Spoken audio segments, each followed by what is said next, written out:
Right? Yep. Welcome back to Digibros. I feel like What's we're always just super loud.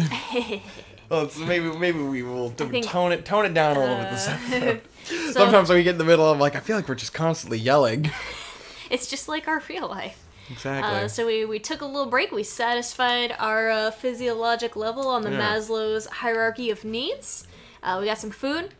Yeah, you know, did the physiological needs. Do you want me to explain the hierarchy of needs, the Victor hierarchy of needs? The Victor hierarchy of needs. I'd say first, the most base need is food. You know, I gotta eat. Food and drinks. And then there's, the deeper need that's felt in man is sex. You gotta have sex. And then the deepest possible need, more ingrained, the most basic human need beyond sex. The most important thing is ice cream. That's the most basic human need. So it's ice cream, sex, food. Yes. That's Even the hierarchy ice cream of is needs. a food. Yes. Ice cream is not just a food, Hope. They don't go into the same stomach. I can be completely full. I can go to a Chinese buffet and just eat my brains out. And then I can still eat ice cream. Yeah, that's true. I can still eat a bunch of it's two separate stomachs. I have a second stomach for ice cream because I always have room for ice cream. Always have room for ice cream. So I've satisfied one need today, and who knows? Maybe the other two will be satisfied by the end of the day.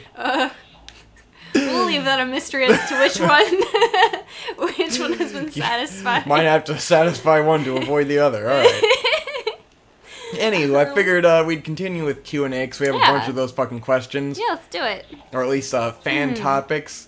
And fuck it, let's do like a 7-hour fucking session here. We're just gonna PewDiePie the fuck out of this and let the fans provide us with content. Yes, we're gonna let the fans. You guys don't mind, right? Provide the content. Cool. We're out of original ideas, which is a lie. I have like 6 topics, but like I don't want to talk about those things. Let's talk about what people want to hear about. All right, Arado had one more question.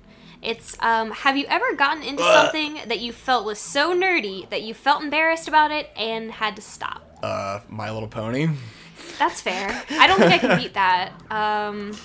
The progression with My Little Pony was a trip.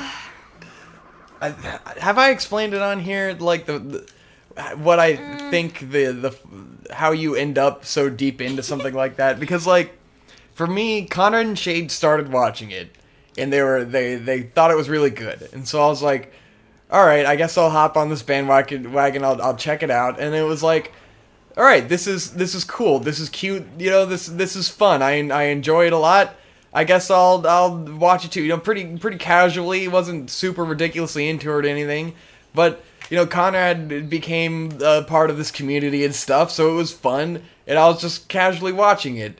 And then, like, you know, I ended up going to BronyCon with Conrad and stuff, having a great time with the PCP boys and all that shit. So it was like, yeah, this is cool. I'm getting into this. And, like, you know, you buy a shirt because you're at the con. I think I had a shirt because my mom got me one. Yeah, from, like, Hot Topic, right? Yeah. And so I was like, all right, I like ponies. I like this shirt. I'll wear the shirt around.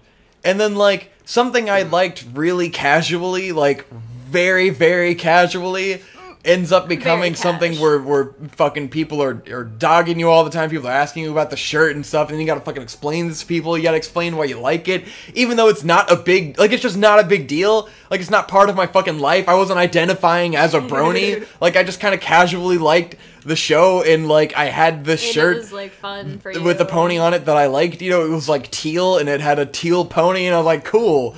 It was a Lyra or something. Yeah, I remember that shirt. It was Lyra. And it was a good shirt. But then it's like I had to stop wearing that shirt around because I'd have to fucking talk to people about it. And like I don't care enough about My Little Pony to have the conversation with people, you know? Yeah. It was just a fun shirt. It was just a fun show. Just because you're having a good time, you don't have to want to explain yourself to people. And then like I stopped being into the show as of season like 4, so I just kind of got out of it, and then I stopped caring. And then retroactively, I have to feel ashamed about it, and it's just like, well, it's not like I was that into it in the first place, you know? You can casually enjoy something, and then, like, the more you have to fucking explain it to people, the more annoying it you gets. feel like you're having to justify yourself all the time and explain why it's a good show, and then it becomes built up in your head as something better than it ever was when it was just casual. As you've explained, it radicalizes you. Yes, it radicalizes you. So it was, the fun was ruined. And then it's like, now if you want to casually like it, you're a brony and you have to be associated with that whole deal. So it's like, you might as well just not like it at all, you know? You might as well just distance yourself completely. Oh man, along those lines, the My Little Pony movie is out now, and I've heard that's dog shit. Which is no surprise, because I wish I was surprised. like, literally, the part of the thing why everyone fell out with the ponies is that, like, the best writers left as of, like, season 3, and so it's just mediocre now, and they try to pander constantly. They're constantly trying to pander to the brony communities to get them back, because it's so, you know, they realize how big it was, and that was the audience that's, you know, giving them money. So it's got all the shitty pandering memes and stuff. And they tried to make it, like, super well animated, but it's, like, way overboard and, like, completely misses the point. So it sounds like a train wreck. I'm not gonna even bother watching that. I mean, yeah, we spent the money where it really counts. Yeah, we went and saw Ninjago. Went to see Ninjago. Which is good. It was pretty wasn't good. Bad. It really wasn't. It was a hell of a lot better than the fucking Lego Batman movie, which is just like... I agree. It's pretty trashy. It was actually really neat. They had some cool, you know, the mechs were cool. Yeah, the characters the were robots pretty are cool. fun. I mean, some of them were super two-dimensional. Yeah, but it's definitely like...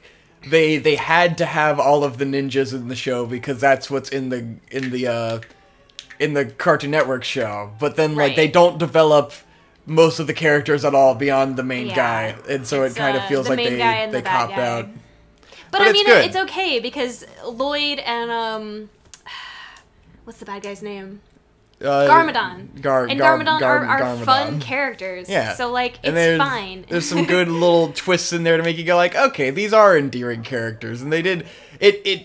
Something with the Lego movies, it feels like someone actually gives a shit. Yeah. Because they don't have to put that much effort into them. Like, if they just wanted to make throwaway kids movies... they could. Yeah, they could do that perfectly fine. They could make something like fucking Minions, or like the Trolls movie, and just shit out some fucking super accessible little kid movie.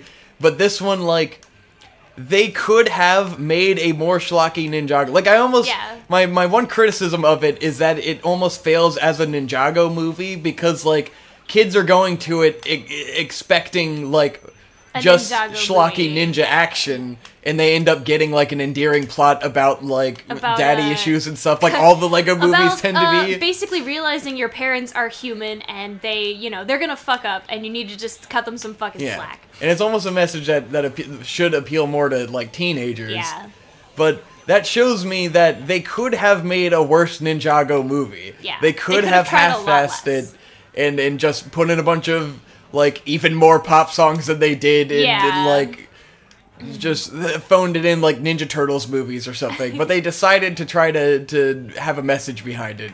Yeah. So I think they give a shit. And they still do this insane Lego animation where they build every block, and it's completely beautiful. The water and the grass are not Lego, but I mean, everything else looks fucking great. Yeah, it looks wonderful. The city looks fucking awesome. The mechs look fucking awesome. They still have all the fucking scuff marks on their hands and stuff. Like everything looks super lived in. Fingerprints and like the model numbers on the pieces of Lego and shit. It's super cool. Yeah, got Jackie Chan's cameo. Jackie Chan is there.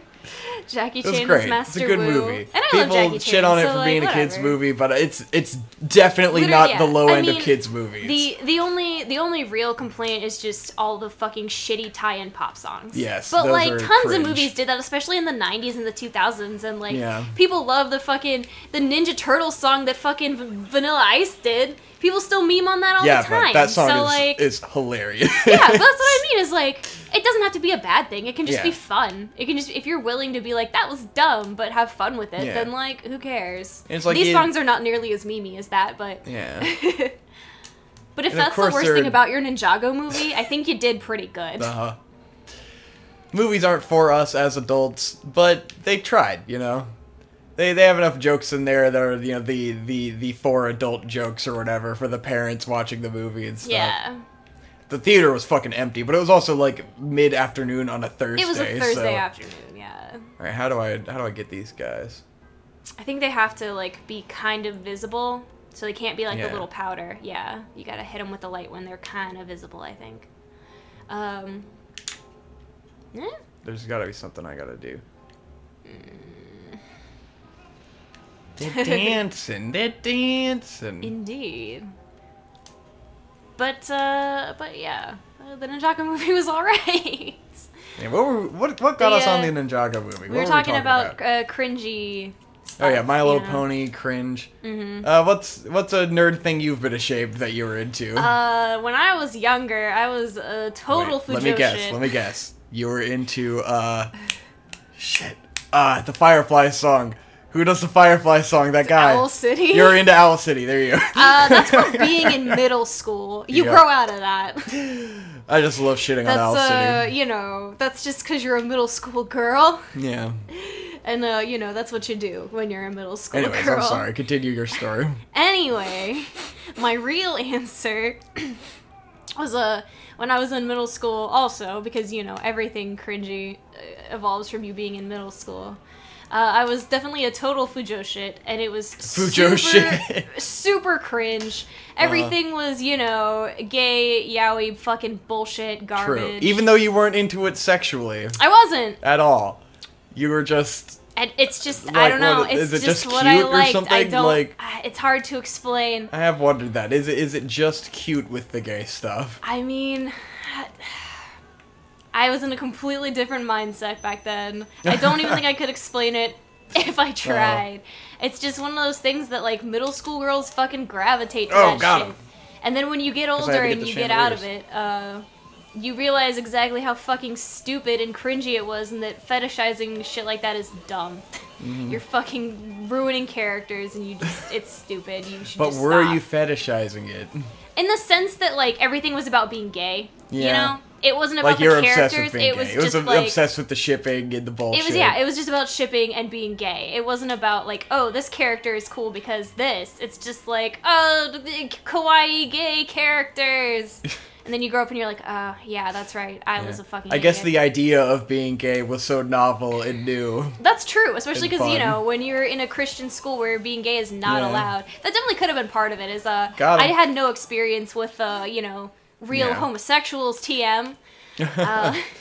So it was all very novel, and I had absolutely no affinity for heterosexuality. So perhaps it was just a nice alternative. Maybe it was a rebel thing, appreciate. You know? Maybe it's a way that I could. It's a frame through which I could appreciate romance. Because I couldn't appreciate it through a you didn't want guys liking you, so it was cool to see guys liking guys. That's probably what it was. Now that I because you weren't interested in guys liking girls. To take a look at that, but that's probably what it came through as. But yeah, what's up with like all middle school girls love fucking yaoi shit, man? I don't know. Because I was seeing the yaoi shit around when I was in middle school, like the girls who tried to like keep that shit on the wraps, but like I ended up seeing it somehow, or at least knowing that it was around. Yeah. But eventually that got to the point where I was like, this is, I gotta stop. So, I don't know, I guess that's equivalent to being so embarrassed that you have to stop. Total fucking fujo shit for a couple of years. But hey, everyone has that phase, right? Oh god, that guy went fast as shit.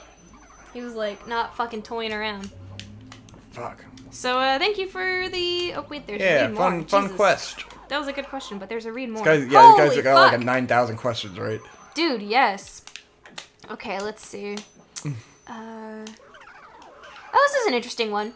What do you see as the trait in others that you feel alienates you the most from them? Not necessarily that you hate the most, but which one makes you feel like have the hardest gap to bridge? Oh, man. I think it's gotta be... people who need to be talked to, like people who need attention. People who need attention. That's exactly what I was talking about the other time, where I was talking about the people who will dog on you for being too quiet. And the reason they do that is that there are certain people who have to have attention from people. and they're used to getting it all the time, and they're used to people being normal. And so when there's someone that isn't talking to them, they think it's because you don't like them, because they need everyone to like them. And so that's why they end up, like, obsessed with sort of your approval.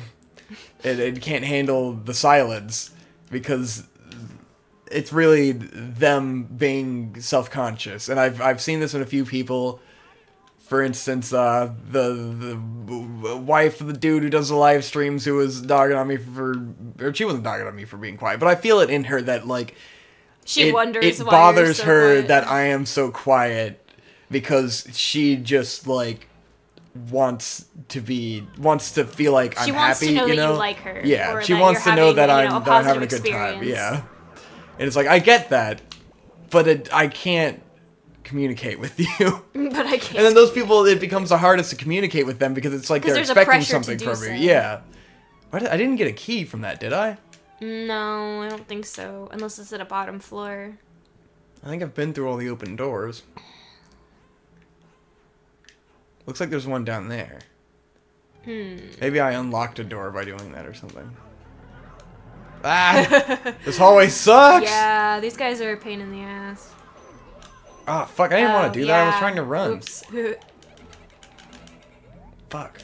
Losing coins, man. I'm trying to make millions, bro. Millions. Doing it for the money. Doing it for the money. That's Luigi. That's Luigi. I like the little bats. Yeah, they're cool. They're cute. That one's locked. What was the door to the basement level? I went down there before. Oh, yeah, it's all the way to the right. Okay. It's down here. This way. Anyways, yeah, so that's the people I can't get along with. What are you? I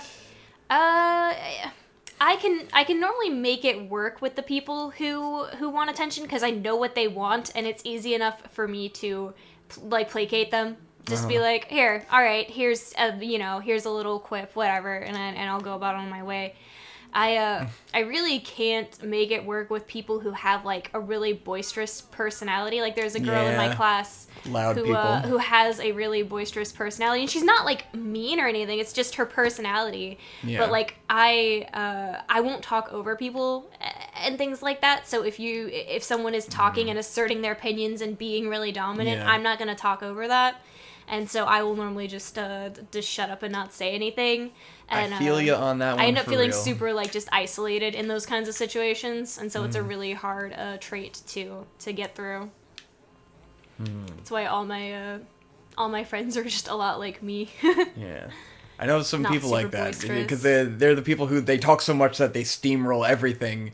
And then, like, I'm the kind of person who needs to be given attention, you know? Or needs... Like, I need the floor when I speak. Yeah, you like, need everybody I can't to, like, handle everyone going at once. Yeah, it's too much. And there's those people who can't stand silence and will keep going. I have a film buddy who's like that. I don't mind that. Mumkey Jones is like that a little bit when we're doing a Let's Play with, like, me and him and Conrad, where it's like he's a guy who will always keep going to fill silence, and I'm someone who, like, needs a moment of silence. I have to wait for everyone to stop for me to continue. That doesn't really... Oh, push the button. Did you push the button? Oh, there's a button on the wall. Oh, you're right. They were trying to teach me. The needing to talk all the time doesn't really bother me, because I do okay with people who can basically talk to themselves and just let me sit there. I like that, because I like to listen. But then, if I'm also feel like I'm being expected to talk at the same time, then it's... Like, if we're doing a Let's Play... where it's like, it's Digibros, and it's me and Conrad and Mumkey Jones. And, like, to me, Digibros is about me and Conrad, and he's sort of a guest there. And then him and Conrad talk constantly, because that's what they do. And then I just kind of end up, like, fading into the darkness. Well, it's just the dynamic of having two really strong personalities that want to talk all the time, and one person who will not talk over. Yeah. And then it's like, I don't mind listening to them from a me having fun standpoint, but then I also feel like I need to be, like, engaging in being part of the show, but I can't. You know? Yeah. Not to shit on Mumkey Jones. I love Mumkey Jones. He's amazing. No. It's just a difference in personality. He is a great dude. All it is. Oh man, I guess now we gotta address the fucking falling out of the fucking PCP. Which, I mean, you guys know their story. Like, there's no more to the story than that I have. But for me, it's just like thoroughly discussed. It's been sad because I listen to all the content and I like Monkey Joe's big part of that, and I want him to keep.